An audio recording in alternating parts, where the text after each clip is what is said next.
나아감을 얻느니라 라고 하는 제목으로 말씀 전할 텐데요. 에베소서 3장 1절에서 13절까지 우리 다 함께 한 목소리로 읽어보도록 하겠습니다. 이러므로 시작.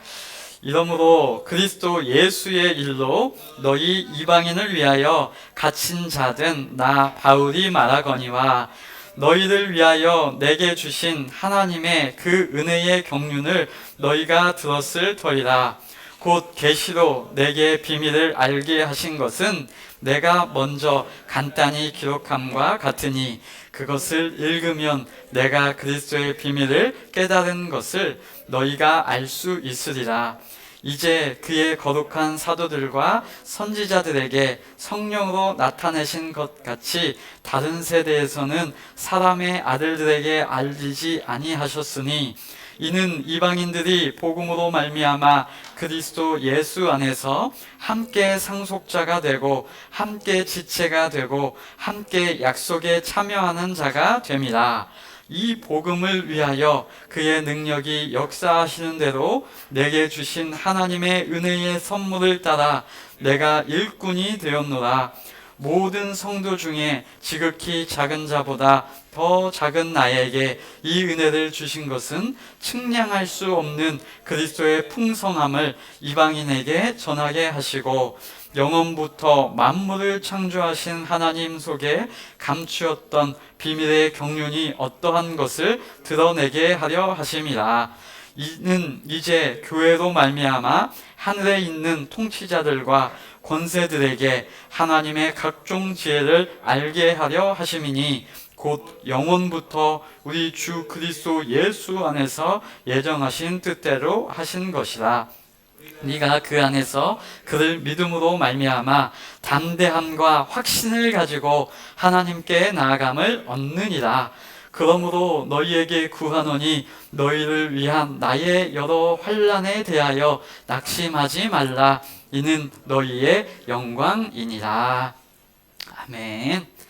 우리가 함께 살아가고 있습니다. 사람과 사람이 함께 살아갈 때에 여러 가지 일을 당하죠.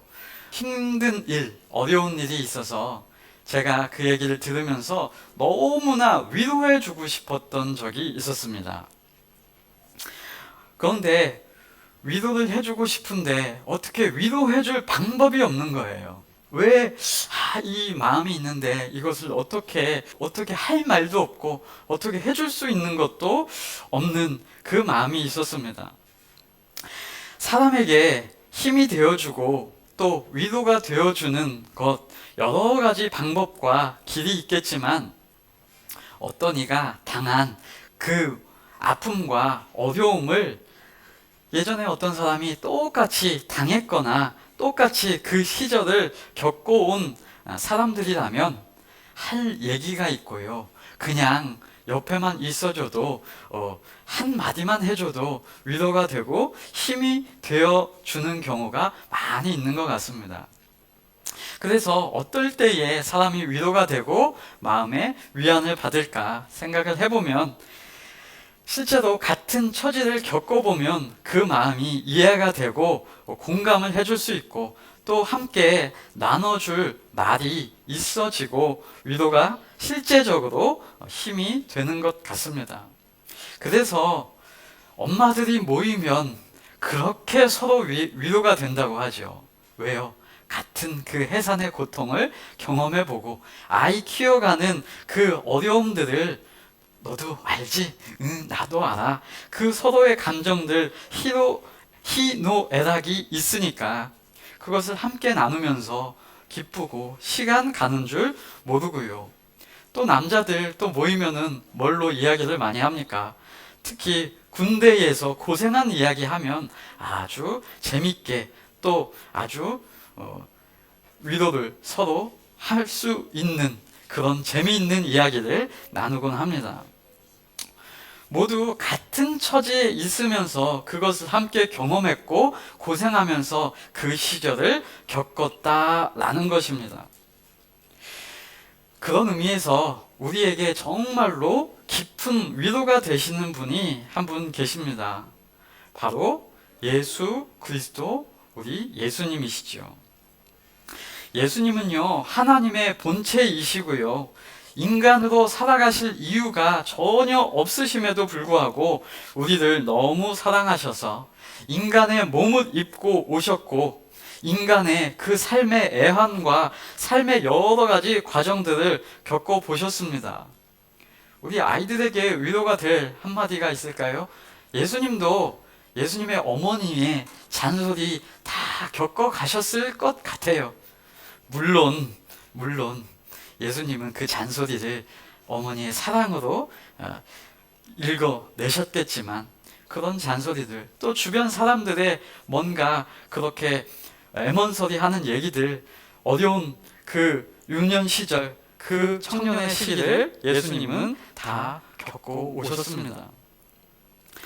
또 인간의 몸이시기 때문에 인간의 아픔, 통증, 여러 가지 어려움들 겪으셨습니다. 인생에 가장 힘들다고 하는 모멸감, 오해받는 감정, 여러분 아시죠? 내가 그거 한 것 아닌데 오해받는 감정, 그것이 정말 사람을 우울하게 하고 어떤 사람은 심지어 죽게 만들기까지 하는 그런 수치를 당함과 오해받음과 매맞음과 또 십자가를 달리심을, 몸이 상하는 고통을 예수님은 넉넉히 다 감당해 보시고 그 아픔을 아시는 분이십니다. 그리고 나서 그 위로를 우리에게 하시니 그 위로의 깊이와 사랑이 더욱 우리에게 뜨겁게 다가오는 것이지요. 만약에 그 신 하나님이 인간으로 오시지 않고 그냥 높은 데 계시면서, 아니면 날개 달고 그냥 날아다니시면서 인간에게 한마디씩 하셨다고 해보세요. 높은 곳에서 그냥 초현실의 공간에서 인간에게 뭔가 지시하고 요구하고 명령하면서, 야, 그까짓 거 가지고 뭘 힘드냐, 이런 태도로, 이런 자세로 그냥, 야, 이겨내, 기뻐해, 힘내, 이러면 인간들은 아무런 위로도 되지 않을 겁니다. 인간들은 그럴 거죠. 하나님, 내가 당하는 고통, 어려움 당해봤어요?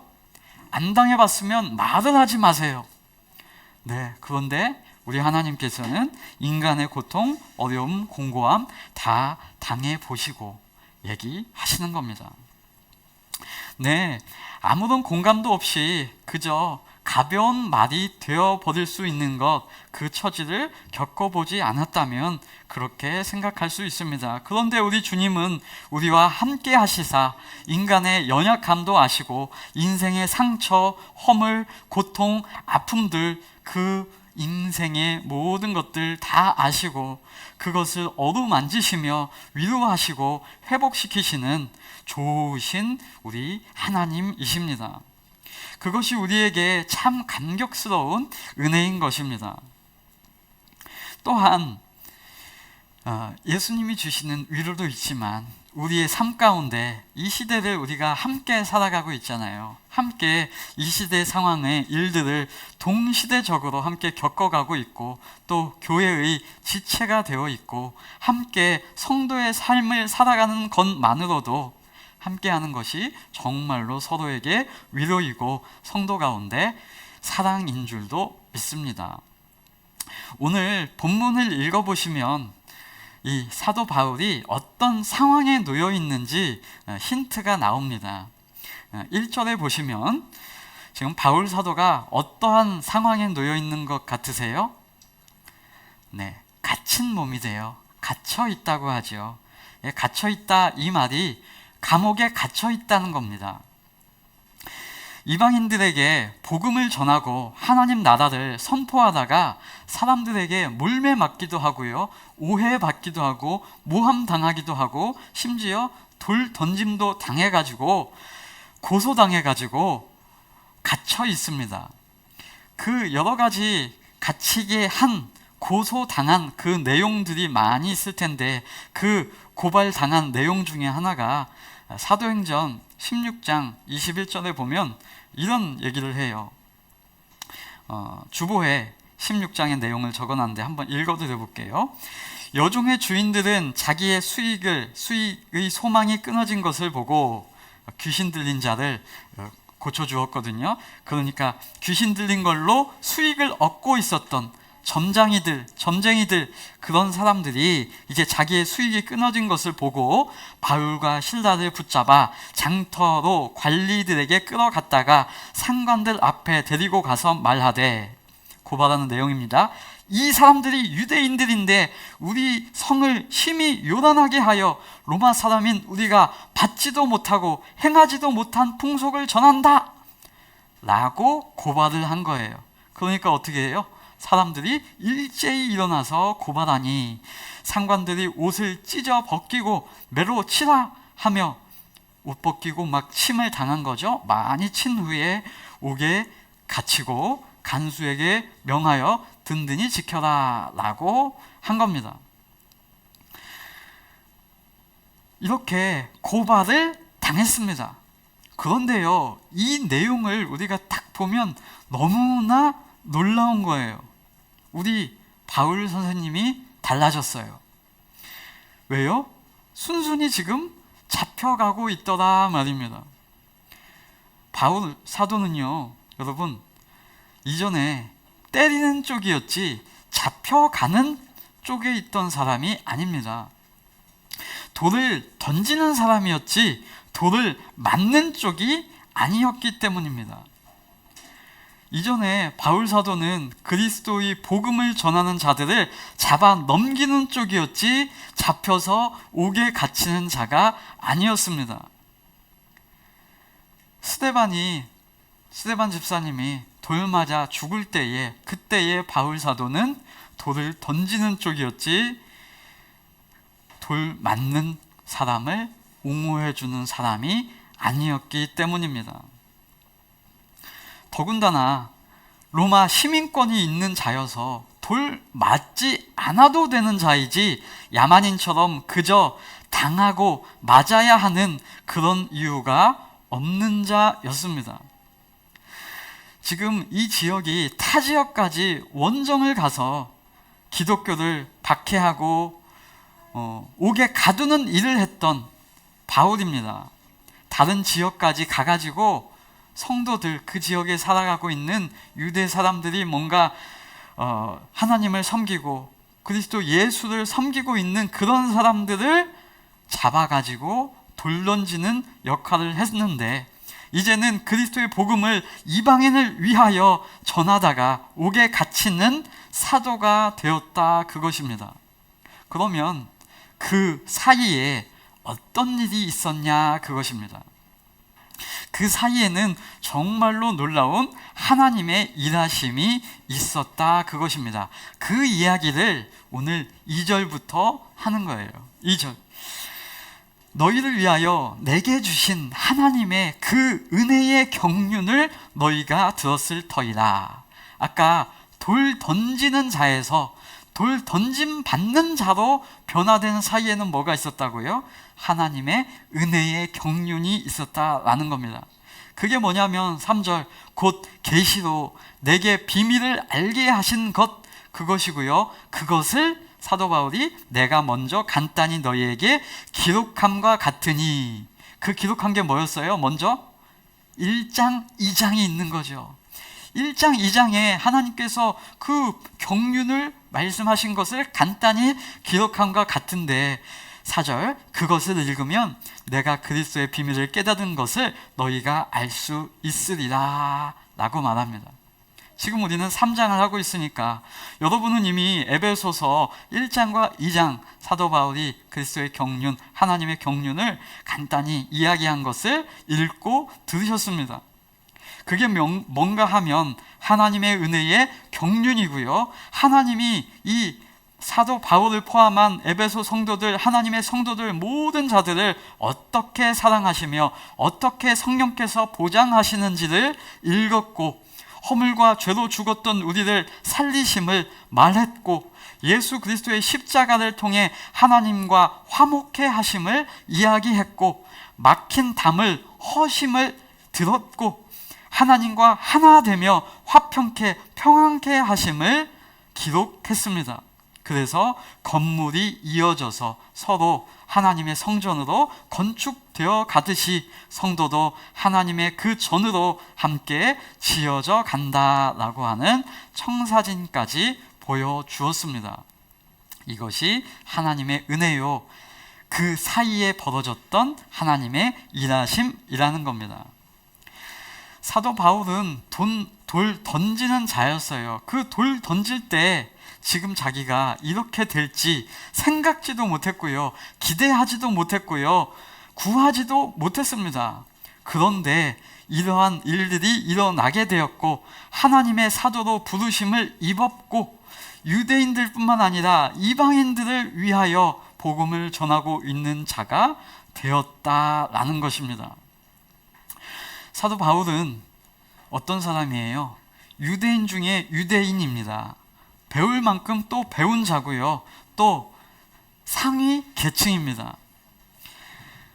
이방인을 무시하고 경시하던 사람이었는데 지금 이방인을 위해서 감옥까지 갇히게 되는 사람까지 되면서 하나님의 은혜를 전하고 있다니, 이게 정말 인생이 180도로 뒤집어진 겁니다.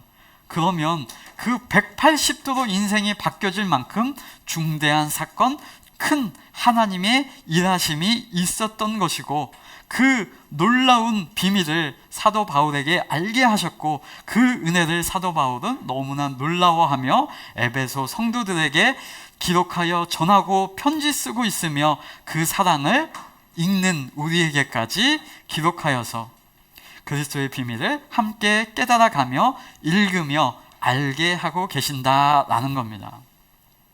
여기서 그리스도의 비밀이라고 나와 있는데, 뭔가 하나님이 꼭꼭 숨기시고 수수께끼로 어렵게 코드 암호화해서 감춰놓고 숨겨놓으신다, 그래서 비밀이다, 이런 의미가 아니라요, 하나님에 대해서 알지 못하게 된 자, 즉 죄인이 되었기 때문에 죄인에게는 하나님 아는 인식과 사고방식, 그 내용이 없기 때문에 하나님이 하신 말씀이 잘 깨달아지지 않더라. 인간 스스로는 도무지 이해할 수 없더라. 그래서 비밀처럼 느껴진다. 그래서 비밀이라는 표현을 쓰고 있는 것입니다.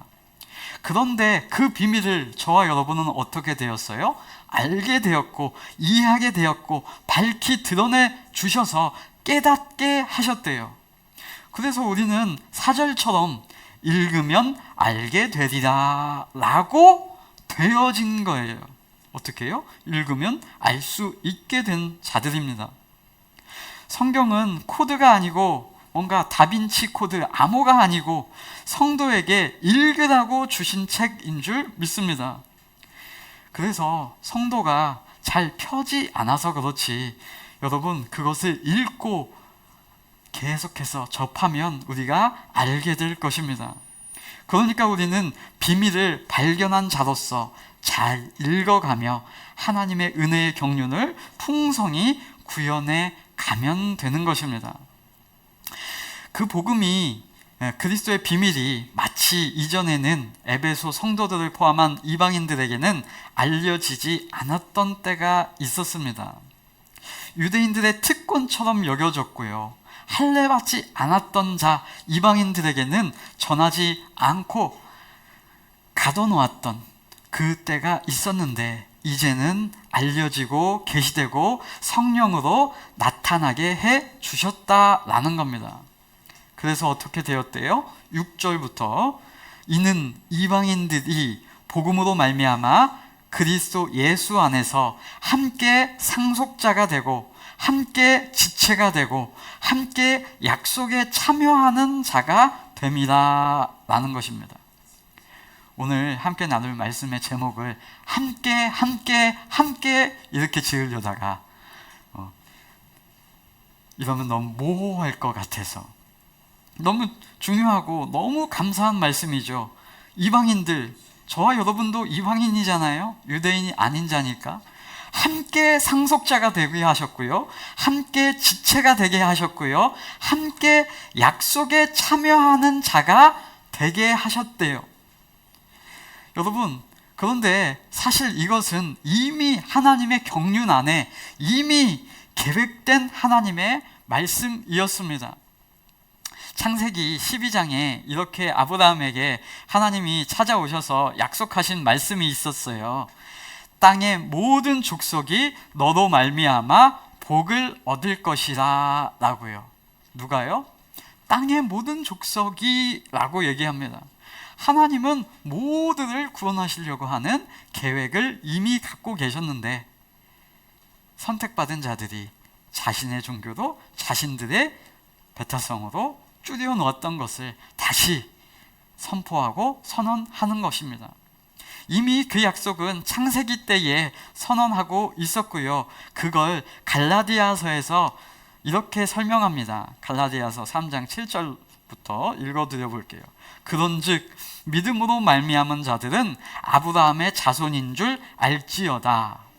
또 하나님이 이방을 믿음으로 말미암아 의로 정하실 것을 성경이 미리 알고 먼저 아브라함에게 복음을 전하되 모든 이방인이 너로 말미암아 복을 받으리라 하였느니라.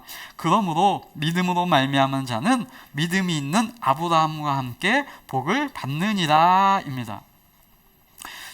저와 여러분의 존재, 예수 그리스도의 일하심, 즉 믿음으로 말미암아 공동 상속자가 되었고 한 몸이 되었고 약속을 가지는 자가 되었다라는 것입니다. 다른 표현으로 하나님의 자녀가 되었고 하나님 나라의 시민이 되었고 하나님이 보장하시는 성도가 되었다라는 것입니다. 이 복음은요, 여러분, 사도 바울은 로마 시민권 받은 것보다 더 좋다라는 것입니다. 제가 잠시 미국에서 유학을 할 그때에 영주권을 한번 받아보면 어떨까 이런 생각을 한번 했던 적이 있어요.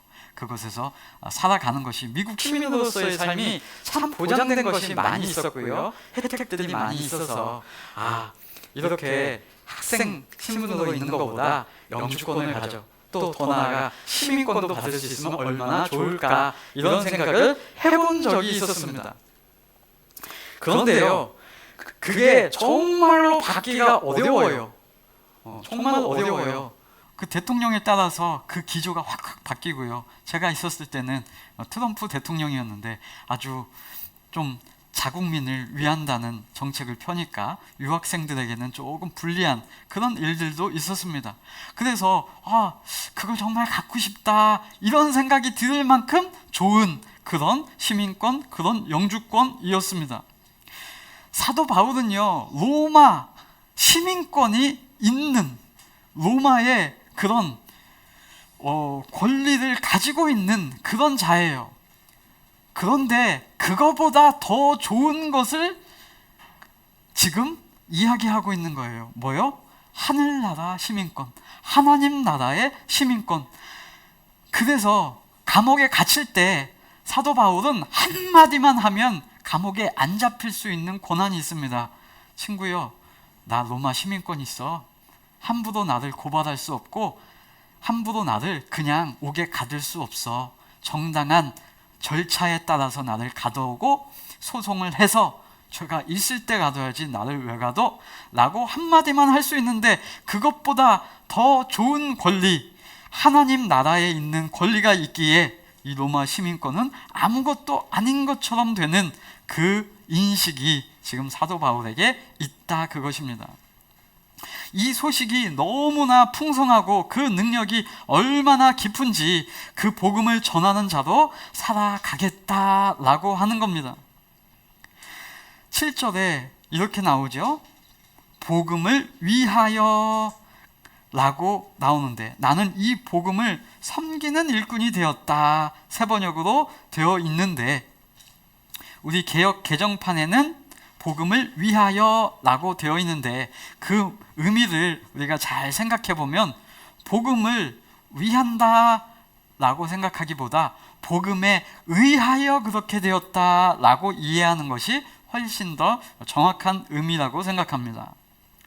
복음은요, 사도 바울이 위에서 뭔가 더해지고 첨가될 내용이 아닙니다. 복음은 사도 바울이 위해 줄 수 없죠. 이미 하나님이 이루신 사실, 이미 하나님이 이루신 완전한 내용이 있기 때문에 그 하나님의 역사, 하나님의 은혜, 하나님의 일하심, 그 하나님의 내용이 알고 나니까 깨닫고 보니까 그 복음이 너무 좋고 신나고 기뻐서, 그래서 그 복음에 의하여 내가 하나님의 일꾼이 되었다라고 설명하는 것입니다. 그것이 어떠한 강압이 아니기 때문에, 은혜이기 때문에 내가 정말로 기쁘고 감사하고 감격스럽다라는 것입니다. 사도 바울은 그 기쁨이 있어서 기꺼이 그렇게 가는 거예요. 기꺼이. 8절을 보면 그 사도된 자로서의 바울의 감격이 느껴질 겁니다. 8절, 하나님께서 모든 성도 가운데 지극히 작은 자보다 더 작은 나에게 이 은혜를 주셔서 라고 사도 바울이 말합니다. 여러분, 이거는 사도 바울이 겸손해서 이렇게 말하는 것이 아니고요, 팩트예요. 팩트. 실제로 바울이 회심했다고 했을 때, 바울이 내가 예수님을 받아들였다라고 했을 때 유대인들이 성도 취급을 했을까요? 그렇지 않았죠. 제자들도 경계하고 그럴 수가 있나 하고 있었을 그때가 있음을 사도 바울 스스로는 너무 잘 알고 있습니다.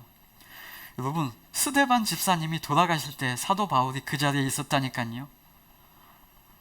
여러분, 원정까지 가서 사람들을 고발하고 원정까지 가서 성도들을 옥에 가두는 일을 사도 바울이 했다니까요.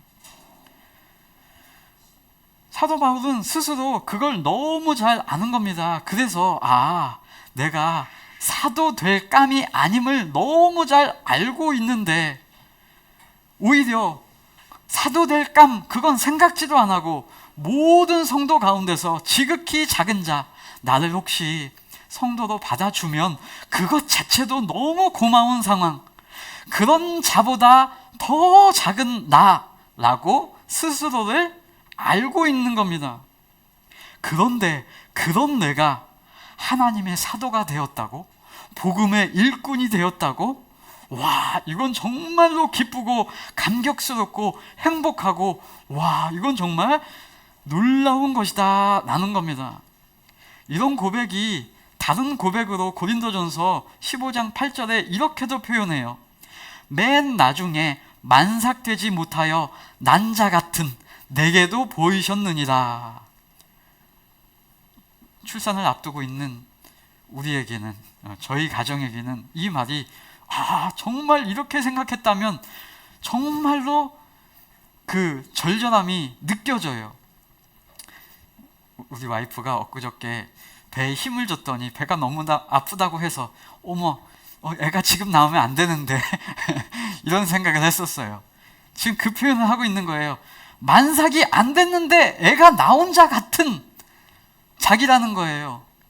내가 성도 됐는데 만삭도 안 돼서 나온 아주 애기, 성숙되지 못한 그런 나 같은 자를 하나님이 만나주셨대요. 또 고린도전서 15장 9절에도 나는 사도 중에 가장 작은 자라, 나는 하나님의 교회를 박해하였으므로 사도라 칭함을 받기를 감당하지 못할 자니라. 자기의 이전 상황을 사도 바울은 너무나 잘 알기에 오늘 표현, 나는 사도 될 감이 아니야, 나는 사도 되는 거, 성도로 칭함 받기도 어려운 그런 자야, 이걸 알고 있는 거죠. 또 다른 표현이 이렇게 나오죠. 디모데전서 1장 15절, 내가 죄인 중에 내가 괴순이다 라고요. 여러분, 이게요 겸손의 표현이 아니에요. 정말로 자신이 그런 것을 사도 바울은 알게 된 거예요. 내가 죄인 중에 괴수라는 것을 알게 된 자가 성도가 되었다니, 와, 이 감격이 엄청나게 큰 거예요. 엄청나게 기쁜 거예요. 혹시 당신은 죄인입니다 라고 했을 때 내가 뭔 죄인이야 라고 생각한다면 당신이 성도입니다. 이것도 내가 뭔 성도야, 그런 차이가 크지 않는데, 내가 하나님의 은혜를 받고 보니까 와, 이렇게 죄인이네, 이렇게 상죄인이네, 이렇게 죄인 중에 괴수네, 이걸 알고 나니 나의 성도됨의 감격이 와, 이만큼 크네, 이만큼 기쁘네, 이만큼 감격이 있네, 그 감격도 세고 강한 거죠. 그 은혜를 깨닫고 보니까 웬걸, 와, 내가 죄인 중에 괴수, 상죄인, 월스트, 최악이었는데 그런 나를 구원해 주시고 자녀 삼아 주셨다고. 상그지, 최악이었는데 왕의 자녀가 되었다고. 이 감격이 너무나 큰 겁니다. 그러니까 감옥에 갇히는 거 아무것도 아니야, 괜찮아, 이런 그 사도 바울의 심정이 된 것입니다. 와, 이런 나를, 이런 최악 중의 최악을, 영어도 제가 읽어보니까 월스트라고 되어 있어요. 최상급이죠. 악 중의 최악, 최악이었는데 나를 와, 사도가 되게 하셨다고, 자녀 삼아 주셨다고, 하나님의 성도 되게 해 주셨다고. 이건 대박인 겁니다. 정말로 입이 탁 벌어지는 소식입니다. 이건 측량할 수 없는, 헤아릴 수 없는 주님의 풍성함입니다. 그 말할 수 없는, 다함 없는, 엔드리스, unsearchable, untraceable, boundless, endless. 제가 영어 표현을 여러 가지로 써놨는데 이게 다 영어 번역본에 있는 내용이더라고요. endless, 끝이 없는, boundless, 울타리가 없는, unsearchable, 찾을 수 없는, traceable, 그 뜻을 뭔가 추적할 수 없는 그 하나님의 은혜의 풍성함, 그것에 감격해 있는 상태입니다. 지금 엔돌핀이 막 솟아나고 와, 감격이 되어서 그 기쁨의 편지를 쓰고 있는 이 사도 바울의 모습을 우리가 생각해 보면 딱 맞습니다. 이런 나를 통해서 와, 정말 감격의 감격 그 자체인 거죠. 사도 바울에겐 복음 자체가 복이고요, 복음 그 자체가 하늘의 상급이고요, 복음 그 자체가 면류관인 것입니다. 여러분, 저와 여러분, 우리 성도에게도 같아요. 복음이 하나님의 그 복 자체이기 때문에 복음을 전한다, 그것이 내 기쁨과 감격 가운데 전해지는 것, 그것이지, 복음을 전하면 내가 추후에 받을 뭔가 보상, 내가 교회 일을 열심히 잘함으로 하나님이 나에게 따로 주실 뭔가 복락, 그런 것을 기대하는 것이 아니라 복음 그 자체가 기쁘고 복음 그 자체가 축복이며 그 은혜, 그 풍성한, 헤아릴 수 없을 만큼 이 복음의 상태가 나에게 좋구나, 와, 이것만큼 복된 것이 없다, 와, 내가 하나님의 자녀라고, 와, 대박이다, 이것으로 우리가 알아가야 하는 줄로 믿습니다. 그 그리스도, 예수 그리스도 하나님의 일하심이 성령 가운데 사도 바울을 통해, 에베소 성도를 통해, 또 교회 이루다를 통해 나타나신 바 되었고, 그래서 이제는 교회를 통해 죄된 세상 가운데, 공중 권세 잡은 자 가운데 하나님의 지혜를 선포하시는 것, 그것이 하나님의 일하심이다 라는 것입니다. 이것은 하나님의 시행착오가 아니라 예수 그리스도 안에서 이미 예정되었던 일이고, 이미 창세기에 예정되었던 일이고, 하나님의 은혜의 경륜 가운데 성취되어지는 그 계획 가운데 그대로 이루어지고 있다라는 것입니다. 이미 이러한 일들을 하나님의 뜻 안에서 되어지고 있고, 그 일들이 불변할 것이며 그 일들 성령 안에서 굳건히 보장되었고 진행되고 있음을 아는 자, 그것을 알게 된 자라는 것입니다. 그러면 그것을 아는 자로서의 열매, 그 결과는 무엇입니까? 당연히 따라올 것, 확신과 담대함입니다. 하나님이 나를 그렇게 사랑하시는구나, 그렇게 핍박한 자였음에도 불구하고, 그렇게 죄인 중에 괴수였음에도 불구하고, 하나님과 모든 사람이 원수 되었음에도 불구하고 그런 상태에서도 나를 사랑하셨구나. 하나님이 그런 나였는데도 이렇게 형용하지 못할 은혜를 주셨구나. 혹시 우리의 죄악들을 생각하면서 이런 나인데도요? 네, 그래도요. 이런 허물이 있는데도요? 네, 그래도요. 그래도 하나님이 은혜를 주셨고 성도로 확증해 주셨는데, 그렇다면 그 마음 가운데 우리의 열매는 무엇입니까? 그럼 이제 담대해지죠. 당당해지죠. 확신이 우리 마음 가운데 열매로 드러나지는 겁니다. 그 열매를 나타내기 위해서 누가 일하셨어요? 하나님이요. 하나님이 그 복음을 행하셨고 하나님이 그 은혜를 행하셨습니다. 여러분, 요즘 쉬운 예로 우리 딸내미 어디 갔죠? 우리 딸내미가 이제 담대해지기 시작했어요. 보여요. 담대해졌어요. 아버지에게 이제 담대하게 장난을 칩니다. 옛날엔 안 그랬거든요. 이제 아버지를 막 장난치고, 아버지가 막 밖에서 돌아오면 높은 곳에서 막 점프해가지고 아버지한테 뛰고, 또 농담도 할 수 있는 자가 되었고요. 붙잡고 막 기어 오르기도 합니다. 위에 올려놓으면 아버지가 이렇게 안 해도 그냥 막 뛰어내립니다. 왜요? 오늘 표현으로 하면 저 아이에게 확신과 담대함이 생겼기 때문이에요. 누구에 대한 확신일까요? 부모에 대한 확신이고요. 그 부모에 대한 담대함입니다. 여러분, 이거 누가 생기게 했을까요? 이 아이가 밤마다 자기 전에 내가 아버지를 잘 믿어야지, 내가 아버지를 강하게 믿어야지, 이 아이가 강하게 무릎을 꿇고 확신을 가지려고 두 손을 불끈 쥐고 생각하고 꿈꾸고 방향을 그렇게 가졌을까요?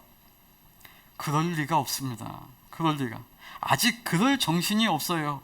그런데 이 아이가 담대해졌다니까요. 부모에 대한 확신이 있더라니까요. 왜 그렇다? 그거 밤낮으로 엄마가, 밤낮으로 아버지가 지켜주고 받아주고, 뛰어내릴 때마다 받아주고, 추위를 피하게 해주고, 배고프면 호떡 사 먹이고, 오뎅 사 먹이고, 필요한 거 때를 따라 공급해주고, 한 번도 점프할 때 놓지 아니하고, 넘어졌을 때 안아주고, 끊임없는 그 아이에 대한 사랑이 있었기 때문에 이제 이 아이 입장에서는 뭐가 생기더라? 담대함과 확신을 가지고 나아갈 수 있게 되었죠.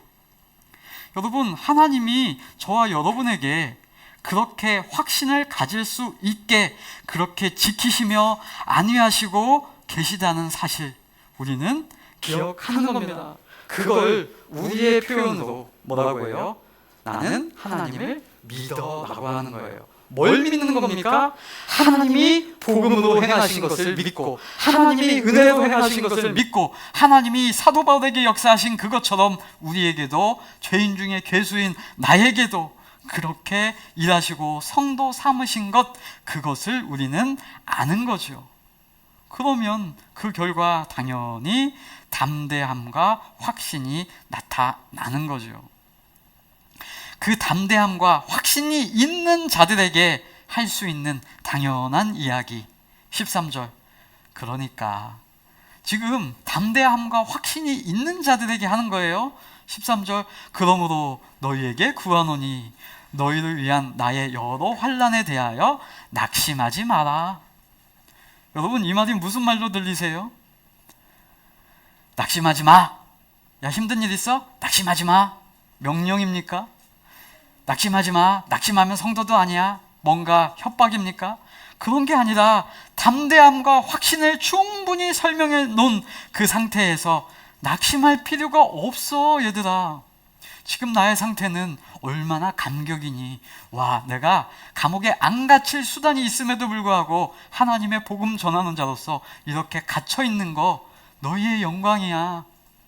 외적으로 옥에 갇혀 있으나 하나님께 속하였고, 그러니 실패가 아니고 하나님의 경륜 안에 있는 거야. 그것을 말하고, 그러므로 당연히 그런 일들로 너희가 낙심할 거리가 아니야 라고 말합니다. 그건 환난이 아니라 오히려 너희의 영광이다 라고 선언해 주는 겁니다. 그러니까 뭐예요? 13절, 낙심할 이유가 전혀 아니다 라는 겁니다. 낙심하지 말라, 지시하고 명령하는 것이 아니라 낙심할 게 아니잖아. 알아봐봐. 팩트를 들어봐봐. 진실을 잘 살펴봐봐. 낙심할 일이 아니야. 그러니까 너희들은 낙심하지 마 라고 위로하며 감격을 호소하고 있는 것입니다. 여러분, 이거 우리 삶에 적용하면 좋지 않겠습니까? 우리 삶에 다 적용하시기 바랍니다. 성도요, 하나님의 자녀된 자요, 하나님의 일하심 안에 있으며 그 모든 상황과 그 모든 일들 다 포함해서 하나님의 경륜 안에서 우리가 보호받고 지킴받으며 살아가고 있는 여정에 계신 하나님의 성도 여러분, 힘든 일이 있으십니까? 낙심할 일이 있으십니까? 여러분, 저와 여러분은 함께 하나님의 상속자이고요, 함께 하나님의 지체이시고요, 하나님의 약속에 참여한 자이십니다. 그러므로 여러분, 낙심할 이유가 사라졌다, 그것입니다. 그래서 저도 여러분에게 호소합니다. 낙심할 이유가 없지 않겠습니까? 오늘도 낙심할 이유가 사라지게 하신 하나님을 기쁨으로 찬양하며 그 감격 가운데 나아가는 저와 여러분의 삶이 되시기를, 그 기쁨을 함께 나누며 살아가시기를 예수 그리스도 이름으로 축복합니다.